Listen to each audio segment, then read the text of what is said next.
Docteur, mais je sais pas si ça provoque la prostate. Je sais pas. Je vous jure. Est-ce que depuis là, j'ai envie qu'on se fasse une bonne partie de coquille, plantain mûr, coquille, mais quand vous avez parlé de prostate aujourd'hui, je dis que ouais, docteur, avec son alimentation, son éducation alimentaire là, est-ce que le coquille donne la prostate? Non, je crois pas. On parle de la prostate ce matin. Bonjour docteur. Bonjour cher fils, bonjour à tous ceux qui nous regardent. De l'antenne, avant que vous ne commenciez, je voulais dire ce matin quand je vous suivais, avant de venir, que cher fils, on dirait que vous êtes devenu psychologue ou encore pasteur ce matin. Pourquoi? C'est juste pour dire que ça a été très émouvant ce matin. Ah ok. Ça il faut le dire parce que ma fille qui était à côté a dit mais mon Dieu, tonton parle très bien ce matin. Ah mais c'est vrai.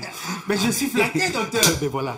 Donc je tenais à le dire, ça il vaut mieux le dire parce que nous en avons besoin. Ouais. Et ça, je dis, le message était vraiment très... Sur le sourire, n'est-ce pas? Voilà, sur le sourire, ça c'est très important. C'est important. Donc permettez que je revienne là-dessus. Ok. Moi également ça m'a touché. Merci beaucoup. Et je crois qu'on se doit également de pouvoir chaque jour conforter, apporter tout à fait ce genre de message pour soutenir particulièrement les malades. Tout à fait. Pour qu'ils aient la charge, tout à fait. Bien évidemment. Tout à fait. C'est ça le rôle aussi d'une émission matinale. Vous n'allez pas zapper la première émission de la télévision et puis vous trouvez quelqu'un qui est triste. La personne doit vous donner de la motivation. Et moi, je fais le maximum d'efforts. Franchement, même s'il y a quelque chose qui m'énerve, je veux être heureux et transmettre ma joie à tout le monde. D'ailleurs, mon mot de passe s'appelle Smile, le sourire. Le sourire. Et je veux partager ça avec tout le monde. Allez, bonjour docteur, une fois de plus. Bonjour Chalfi. Allez, je suis touché, je suis touché. Comment s'appelle votre fille? Salomé. Salomé en plus. Et Christelle, voilà. Christelle Salomé. Non, il y a Christelle et il y a Salomé. Il y a Christelle et il y a Salomé, vos deux filles. Voilà. Oh, je ne sais pas si madame peut permettre qu'elle soit encore enceinte, comme ça je lui donne les deux prénoms là, Christelle Salomé. Allez docteur, on parle donc de la prostate ce matin. Voilà. C'est vrai que vous m'avez arraché, je voulais vous faire un compliment pour vous dire franchement, chaque fois que vous arrivez, il y a quelque chose qui se passe, il y a un contact, c'est bon, vraiment ça touche tout le monde. Et puis j'ai toujours envie, non c'est bien, je suis touché. Les mots me manquent, comme disent les gens. Les mots me manquent, mais tu parles quand même. Mais les mots me manquent. On parle de la prostate. C'est quoi la prostate et sa fonction? Ah, je croyais que c'était une maladie. Mais voilà. Non. La prostate la prostatite est une maladie. Bon, ok. La prostate, il faut dire que ça n'appartient qu'aux hommes. Oh, okay. C'est une partie, je ne voudrais pas dire glande, parce que glande, on ne comprendra pas mieux. C'est une partie de notre corps qui se situe entre le pubis, bien évidemment, et le rectum. Voilà. Ouais. Cet organe, justement, a plusieurs fonctions, bien évidemment.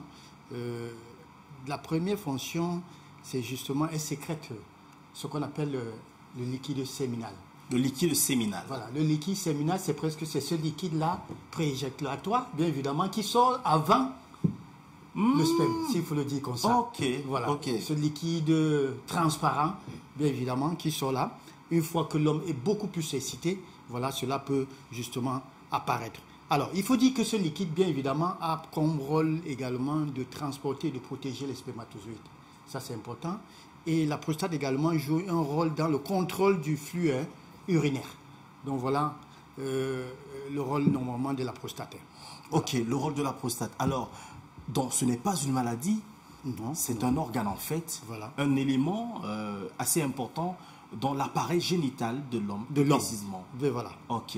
Donc, toutes ces personnes qui disent j'ai la prostate, c'est un blasphème, c'est un lapsus en fait. Voilà, justement. Parce que tout le monde, en tant qu'homme, vous devrez forcément l'avoir. Alors, voilà. à quel moment doit-on s'inquiéter pour sa prostate alors? Ben voilà, il faut dire qu'il y a cette envie fréquente de faire pipi. Voilà. Okay. Et cette difficulté également à pouvoir vider sa vessie. C'est-à-dire, il y a également cette sensation, c'est-à-dire... vous sentez que vous voulez uriner également, ça ne sort pas. Oui. Ben voilà. Et il y a également en termes de jet. C'est-à-dire, ça ne fait pas... C'est pas droit. Ça ne fait pas de bon là. Ouais. Alors ça peut se verser sur vos pieds directement au niveau de vos orteils là. Ok, donc il n'y a plus de pression. Cette faible jet là, ça également, ça fait partie des signes. Nous avons également la douleur. La douleur au niveau de cette partie... génital de l'homme, bien évidemment, parce qu'il faut dire que les pathologies de la prostate peuvent justement être accompagnées des douleurs. C'est pas parce qu'on confond la maladie, quand on dit que c'est ça qui dévient chez les hommes, Non. la chaux de pisse, c'est pas ça. Non, Chalfis. C'est pas ça, Non, c'est pas ça. Ok. Et parce qu'il faut, il faut apporter des précisions. Parce non, qu'il y a des gens surtout, qui pensent que... bien évidemment. Voilà. Voilà. Peut-être un jour on parlera de ça. Ça, c'est clair. Ok. Alors comment donc vérifier, comment faire pour vérifier sa prostate, docteur? Ben voilà, c'est simple, on appelle ça, vous rendez à l'hôpital, le médecin fera ce qu'on appelle une toucher rectale. Toucher rectal. Voilà, c'est-à-dire c'est pour introduire le doigt. Justement, et à travers ça, il va pouvoir s'assurer de la souplesse de cette prostate et du volume. Alors, parce qu'il faut dire que parfois, ça peut prendre du poids, d'où on parle de l'hypertrophie, de la prostatite. Voilà comment ça se vérifie, tout simplement. Toucher rectal. Le toucher rectal, peut-être en des mots plus simples, ça, vers le rectum, c'est ça? Voilà, on introduit le doigt, beaucoup plus l'index là, on introduit là, et on va essayer de faire, il va ausculter, c'est-à-dire faire le tour circulaire pour pouvoir justement examiner. Voilà. Mais est-ce qu'il y a un moment, un âge recommandé pour avoir des problèmes de prostate? Et à quel moment on est censé se faire consulter? Ben voilà, justement, déjà avec les problèmes, les signes dont nous avons évoqués tout à l'heure, mais il faut dire qu'en ce qui concerne l'âge, à partir de 40 ans. Tout homme devrait. Parce que nous avons ce qu'on appelle la prédisposition génétique. Il y a un problème héréditaire également. Donc il faut faire très attention. À partir de 40 ans, tout homme normalement devrait régulièrement consulter pour sa prostate. Voilà, en un mot. Ça veut dire que moi, à partir de l'année prochaine, je dois le faire. Bien sûr. Parce que j'aurai 40 ans l'année prochaine. Voilà. C'est l'âge de la maturité. Oui, bien sûr. Il faut que je le dise aux jeunes Smith et tout ça là, qui comprennent que cette barbichette blanche, c'est pas des problèmes. Hein. C'est l'âge en fait. Alors, voilà. Mais là, quand même, il faut quand même apporter des précisions là-dessus. Je vais inviter les téléspectateurs à être très attentifs parce qu'il faut connaître les causes. Hein. Qu'est-ce qui peut donc causer ces problèmes de prostate? Qu'est-ce qui peut causer le trouble de la prostate? Donc voilà, nous avons trois causes majeures. Ce qu'on appelle la prostatite. La prostatite, ouais. Qui est l'inflammation, bien évidemment, et qui est due aux bactéries.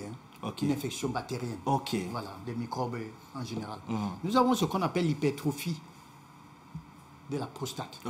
Là également, il s'agit de l'inflammation, mais beaucoup plus comme cause, nous avons ce facteur génétique.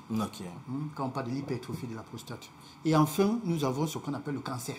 Le cancer. De la prostate. Et là, franchement, ça ne rit pas. Ça, il faut le dire.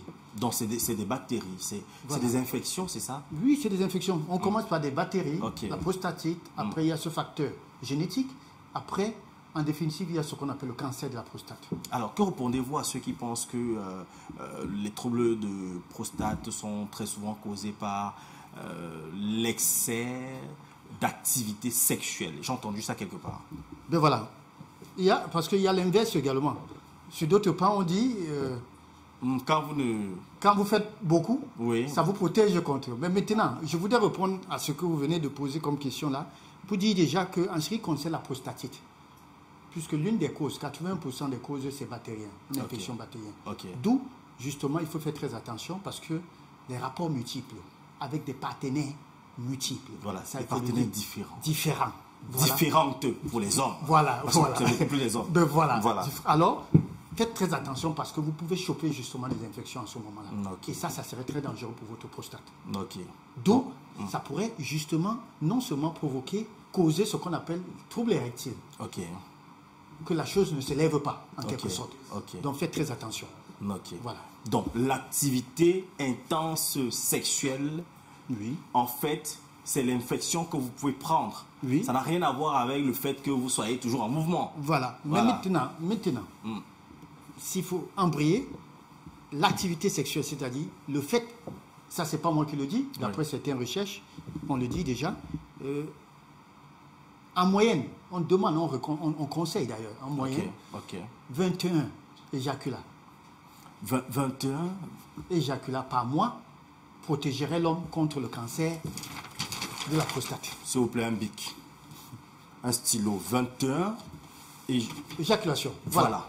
Donc, vous devez éjaculer 21 fois par mois. Voilà. Un jour à 31, un mois à 31, 31 jours. C'est ça, non? Voilà. Un mois à 31 jours. Voilà. Donc, 31 moins 20. Et maintenant, c'est comment la fréquence hebdomadaire? Ben, ils disent 21. Oui. Alors, à 21, ça voudrait dire qu'il y a des jours où vous pourrez faire 5 fois. Donc, Alors, non, maintenant, vous n'êtes pas sérieux. non, je voudrais... Donc, en fait, il faut atteindre le quota. Oui, voilà. 21 éjaculations Par mois, voilà. Mais cela me fait rire, hein, Charles Fils, excusez-moi, parce qu'on dit ça réduit de 22%. Alors, la question qu'on devrait se poser, c'est que le reste de 78%, c'est considérable. Oui, c'est considérable. Je dis ça pourquoi? Parce que sur la toile, depuis que les hommes ont lu cette histoire-là, ils sont en mouvement. Ils sont en mouvement et je ne sais pas quoi. Ça, c'est terrible. C'est pour le développement de la science. Voilà. Mais sauf que, d'autres pans, je voudrais dire, c'est bien, comme on le dit. Mais chaque fois, s'il y a des gens qui éjaculent 3-4 fois par jour, mais qui n'ont pas de quoi manger, ben, ils vont mourir. Bon, là, c'est pas la prostate, c'est la famine. C'est différent. Hein, docteur? Non, mais faites attention. Bon, il a créé un autre problème qui n'a rien à voir avec les troubles de prostate. Oui. Il a faim. Peut-être il aura l'anémie. C'est pas toujours mais alors, donc, il faudra que les gens fassent attention parce qu'il y a d'autres manières de pouvoir également se protéger contre le cancer. Le cancer de la prostate, que de se jeter dans un championnat et tout pour pouvoir éjaculer 21 fois par mois. Mais Charles Fils, excusez-moi, c'est très dangereux. Excusez-moi, c'est très dangereux. Ah bon? Oui, moi je le dis, c'est très dangereux, sincèrement. Mais il faudra avoir de quoi. Oui, c'est la science qui le dit. Qu'est-ce que je vaux par rapport à ces experts, ces professeurs? On a dit porter le cache-nez, on a mis le cache-nez. Voilà. Lavez-vous les mains, on a lavé les mains. Justement. Et si on dit 21 éjaculations par mois, il faut respecter ça. Mais voilà. Là-bas, c'est les mesures barrières, mais là, c'est les mesures de contact. C'est important. C'est important parce que je connais quelqu'un qui est en train de dire à sa femme, chérie, tu as suivi, non? Donc quand tu demandes à ta femme, allons au lit, tu lui dis, chérie, allons développer la science, allons soutenir la science. C'est très important. Alors, le jeune Roméo, réalisateur, il est mort de rire parce qu'il aime ce genre de sujet. Merci docteur, parce que c'est important. 21 éjaculations par mois pour éviter les... Pour réduire le cancer de la prostate, diminuerait de 22%. Ok, bon, prévenir mieux que guérir, hein. Ça c'est vrai, mais bon... Pour être plus sérieux, docteur, comment prévenir les problèmes de la prostate? Ben voilà, déjà en ce qui concerne la prévention, c'est vrai qu'on va passer d'abord par une bonne alimentation. Ça c'est important de le dire. Et le fait également de garder les urines, c'est pas conseillé. Je crois que cette habitude-là, c'est pour des femmes. C'est des femmes qui le gardent parfois parce qu'elles ont honte de se... de se tenir, c'est-à-dire en public. Dieu ne les a pas beaucoup aidées dans ce sens. Voilà. Mais l'homme, il suffirait de faire sortir ça. C'est pratique. Voilà, c'est plus pratique. Alors, même je ne sais pas pourquoi. Même pas les divers. Mon frère, tu as cotisé. Mais voilà. Donc, éviter de retenir, de garder les urines. Ça, c'est pas bon du tout. Mais l'environnement aussi ne nous aide pas, surtout dans la ville de Douala où il n'y a pas beaucoup de toilettes publiques. Vous venez de dire tout à l'heure la science. Le médical demande d'éviter. Qu'est-ce qu'il faut? Est-ce qu'il faudra qu'on regarde l'environnement? Est-ce qu'on faudra? Allez-y alors. Ben voilà, merci Charles.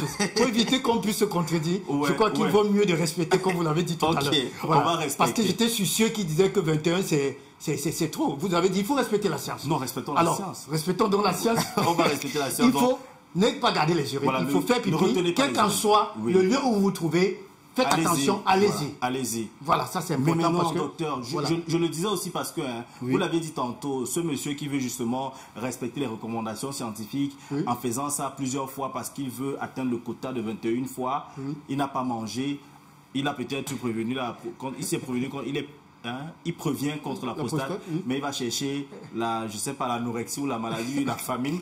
Mais maintenant, la dame qui, parce qu'elle ne peut pas retenir ses urines, est censée aller n'importe où, surtout dans un environnement comme le nôtre, où il n'y a pas de toilette publique assez hygiénique. Et ça va ramasser autre chose. Ça va ramasser justement. Là c'est vrai qu'aujourd'hui, nous ne parlons pas des femmes. Il faut dire que c'est un facteur, c'est très dangereux également pour la femme de faire pipi n'importe où, surtout si l'endroit n'est pas hygiénique. Ça, il faut le savoir. Pourquoi? Parce qu'une fois que ça touche le sol, ces gels-là peuvent parfois remonter et là, provoquer des infections.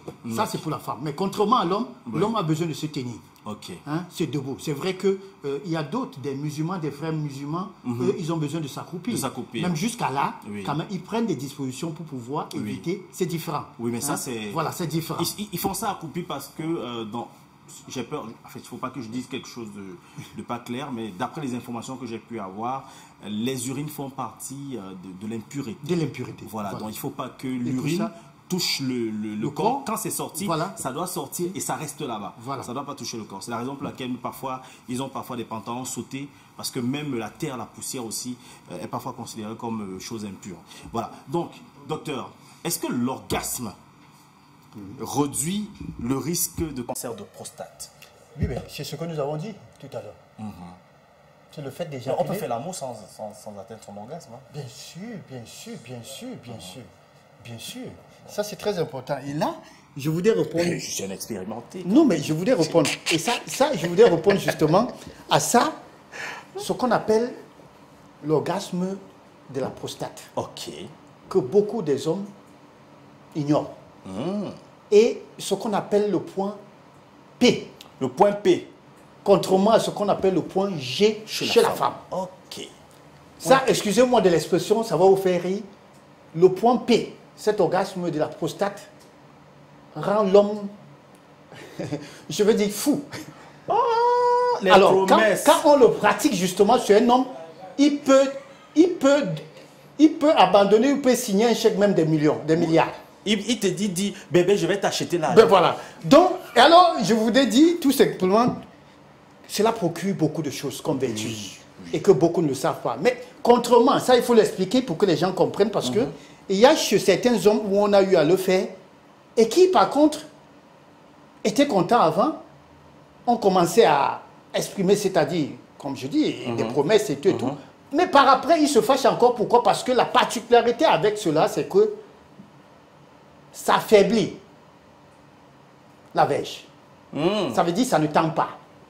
Ok. Et en même temps, on ne jouit pas. Ça, je voudrais le préciser pour qu'ils comprennent. Ok. Quand on ne le fait, justement, il y a manque d'érection. Ah bon? Mais vous éprouvez un plaisir terrible.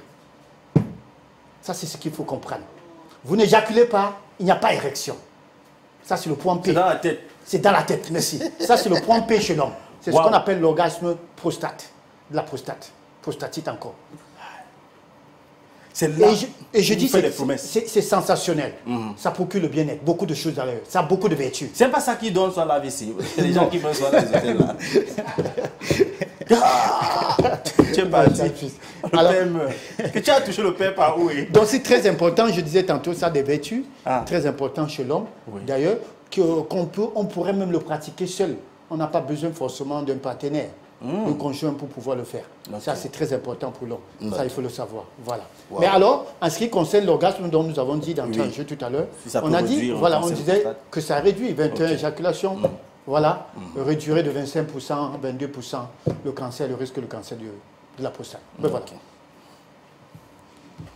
Je vois un message qui arrive là. Désormais, je dirais à ma femme, chérie, viens entrer de la prostate. Et voilà, ils ont commencé. Le numéro de téléphone, c'est pour le thème, hein. C'est pas pour... Vous allez appeler le docteur au numéro de téléphone qui s'affiche au bas de l'écran. Mais on sort par, je sais pas... Alors, il y a forcément une alimentation, comme vous avez souvent l'habitude de nous dire ici. Hein. Oui, donc, qu'est-ce qu'il faut donc manger? Qu'est-ce qu'il ne faut pas manger pour les bienfaits ou alors... Justement, en ce qui concerne les aliments, déjà, je voudrais commencer par ce qu'il ne faut pas manger. Ok. Voilà. Il faut éviter d'abord tout ce qui est acide gras. Acide gras. Saturé, ça veut dire la viande, la charcuterie. Ça, il faut l'éviter. Ok. Parce qu'il faut dire que justement, quand j'ai parlé des bienfaits tout à l'heure de cet orgasme prostatique-là, ce que ça procurait, justement, ça a ce rôle de pouvoir éliminer. Ok. Hein, éliminer les toxines qui se regroupent à ce niveau-là. Ok. Et la mauvaise alimentation, autant pour moi, justement, va faire accumuler, surtout la mauvaise graisse sur cette partie-là, et d'où justement ça fait partie des risques de cancer de la prostate. Ça, il faut le savoir. Donc, éviter les fritures, éviter tout ce qui est charcuterie, éviter trop de poissons brisés, parce qu'aujourd'hui, on constate même que les hommes mangent plus de poissons brisés que les femmes. Tu comprends pourquoi beaucoup d'hommes ne sont même un genre maintenant. Donc, et c'est terrible, hein? Oui. Ils mangent au poisson brisé pour aller... Voilà, vous avez Après, compris. il ne fait rien. Voilà, vous avez compris. Alors, faites très attention à ça, et des boissons gazeuses, trop de sucre également. Okay. Moi, j'attends le moment trop de raffiné. tu vas dire que c'est ce qu'on doit manger. Trop de raffiné, ça, c'est très dangereux. Maintenant, la raffinerie, c'est-à-dire les huiles... Les huiles, voilà, du mauvais, okay. Voilà. Alors, maintenant, pour ce qu'il faut manger, ça, c'est très important. Nous avons les grains de couche. Voilà. Oh, le mets des pistaches. Voilà, très bien. Le moucon. Voilà. Ben voilà, nous avons ça. Nous avons le curcuma. Ok. Qui prévient même contre le cancer de la Curcuma, prostate. Le c'est un curcuma, merde, non? voilà, c'est comme du ginger, c'est jaune là. Oui, jaune là. Vous trouverez ça sur le marché. Ouais. D'ailleurs, Sadaga est dans tous nos marchés là, les femmes en savent quelque chose. Donc, on peut le manger tous les jours d'ailleurs. On peut saupoudrer dans nos aliments et le manger tous les jours parce que non seulement en ce qui concerne la prostatite, l'inflammation de la prostate, ça prévient également. Okay. Donc, ça c'est très bon. Il faut prendre beaucoup de tomates, bien même qu'elle soit acide parce qu'elle fait partie des aliments acides. Mais en ce qui concerne la prostate, ça entretient bien et ça protège bien la prostate. Donc la tomate. Du thé vert également. Il faut beaucoup prendre du thé vert. Voilà, on peut prendre du thé vert au citron après le repas. On peut le prendre le soir. Ça, c'est très bien. Alors, il faut également manger beaucoup plus de céréales, notamment des avoines. Éviter la farine, le blanc, le pain blanc. Manger du pain complet. Des aliments complets, c'est-à-dire les pâtes complètes, le riz complet. Voilà autant des aliments qu'il faut manger. Et beaucoup plus de fruits. Et boire surtout beaucoup d'eau. Ça, c'est important. Beaucoup d'eau. Beaucoup d'eau. Mais quelle température? Température ambiante. Il ne s'agit pas de l'eau glacée. L'eau plate. L'eau plate. Voilà. Et en moyenne 2 litres par jour, c'est ce qu'on nous conseille. 2 litres par jour. Voilà. Merci, docteur. 6,99, 64. Et je voulais justement embrayer, ça c'est important de le dire, il y a le massage de la prostate. Le massage de la prostate. Est très recommandé. Justement parce que nous l'avons parlé sur ce plateau en ce qui concerne le massage du périnée. Ou encore on peut faire un massage interne à travers l'anus par un toucher rectal. Ou encore faire un massage externe qui est du périnée qui va justement également rendre l'homme plus puissant. Donc je conseille à ces hommes-là de justement faire ce genre de massage régulièrement. J'ai envie de vous demander comment on fait le massage de la prostate. Oui, mais justement, soit on introduit le doigt au niveau du rectum là, soit on va prendre le doigt, beaucoup plus le pouce, ou entre l'anus et le pubis, cette colonne-là, cette partie-là, que vous allez faire des légères pressions là, et tout. Tout compte fait des kinés peuvent mieux vous apprendre la chose. Et comme je dis, ça prévient les troubles érectiles, et faiblesse sexuelle, et tout, ça prévient beaucoup ça. Merci, docteur. 6,99, 64, 57, 59, 6, 75, 92, 47, 91. Les contacts du docteur Laringemi qui nous a longuement parlé de la prostate. Je sais que vous avez aimé à la maison parce que c'était digeste, c'était ambiant, c'était humoristique. C'est ça aussi.